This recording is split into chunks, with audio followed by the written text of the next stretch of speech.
What's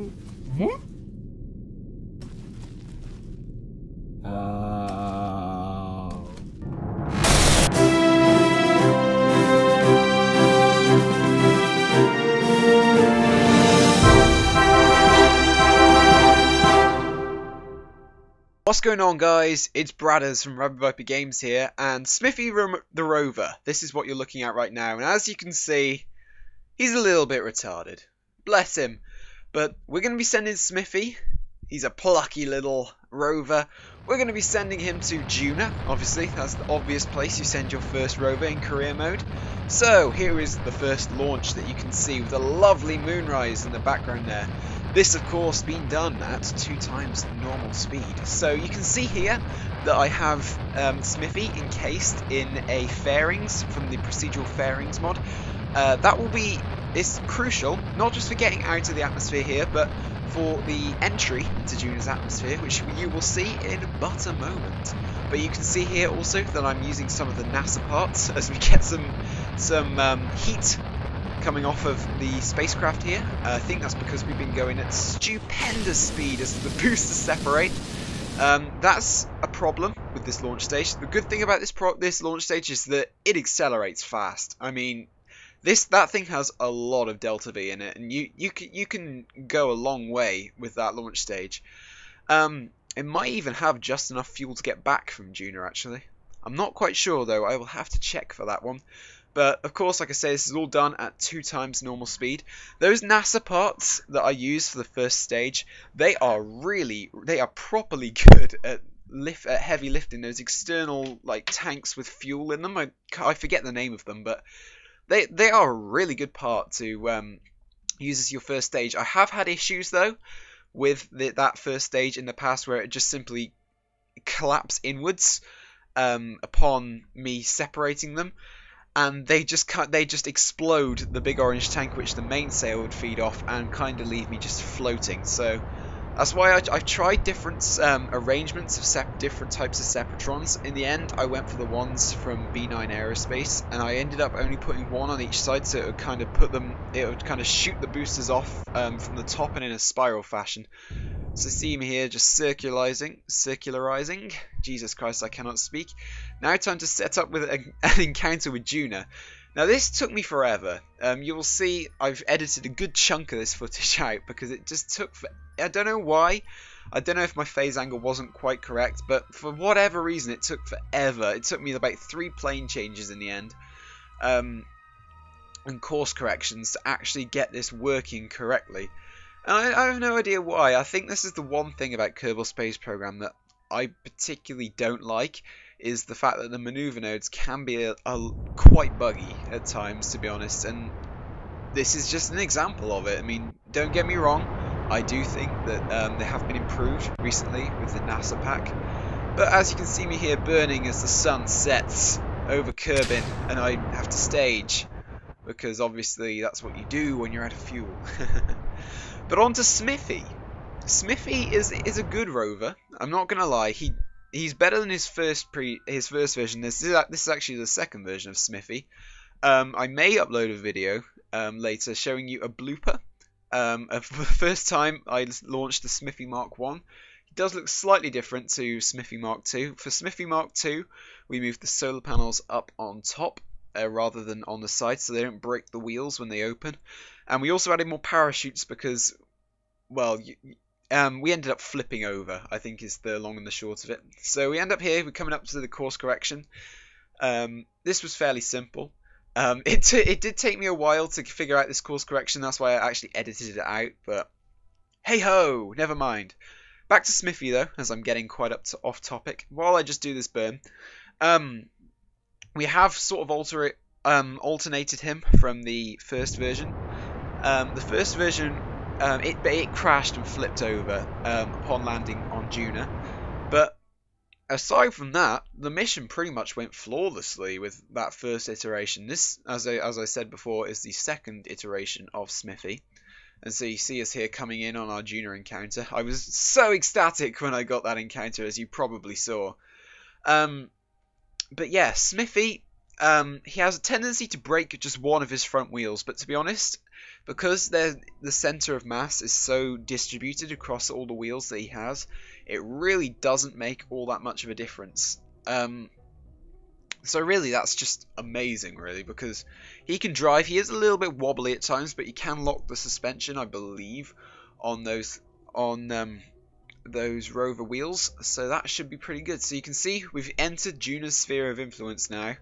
We're coming up on our encounter to get our deorbit burn, our capture orbit, sorry, and our deorbit burn. I usually do these all in one, but really, if you're going to do this properly, like I've said before in tutorials, I really don't recommend doing this. I recommend putting yourself into a low orbit before actually doing this as such, because I just wanted to get SMIFFY down on the ground, because I know that the entry system that I've got, as you will see in a moment, is superior and it will work. So you can see me here, I obviously overburnt slightly and I ended up coming back out, skipping back out of the atmosphere.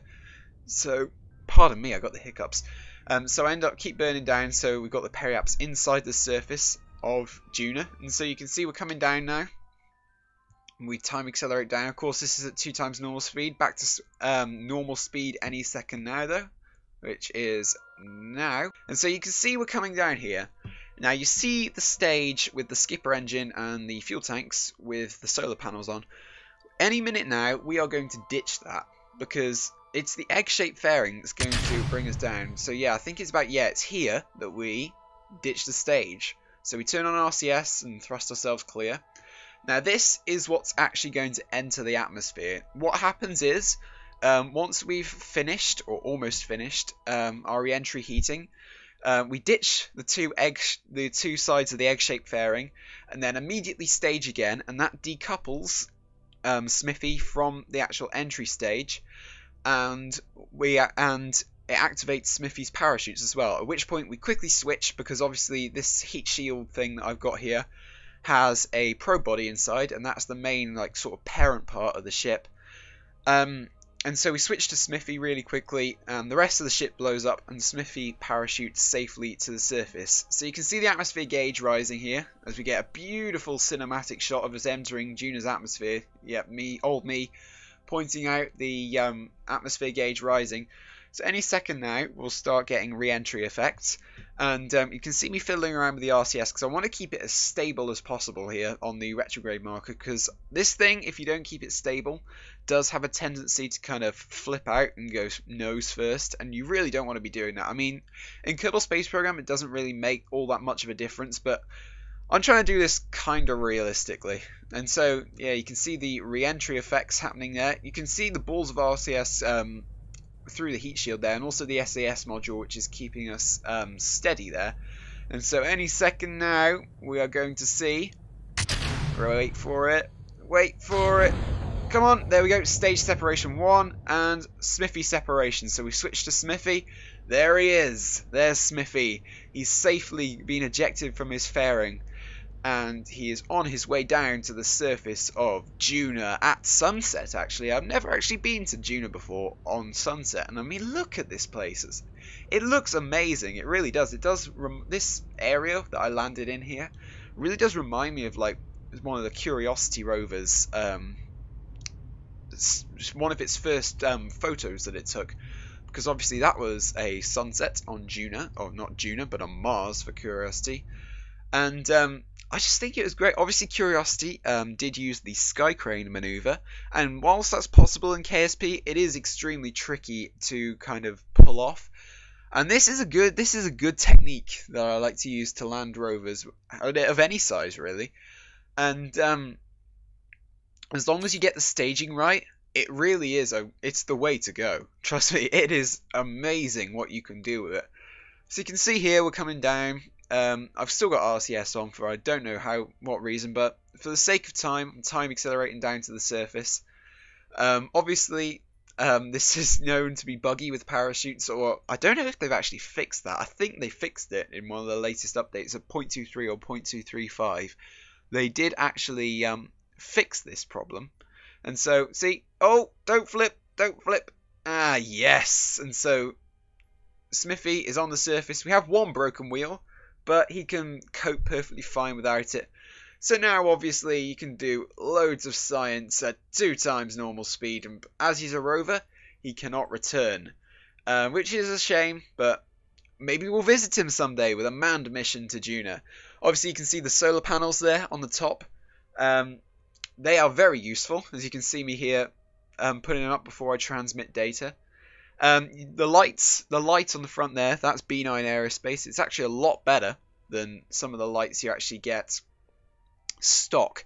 It's more of like an LED sort of light, and I didn't know just how big that dish was. I thought it was a lot smaller, and so it kind of looks a bit strange, but luckily it spends most of its time folded away, so that's all good.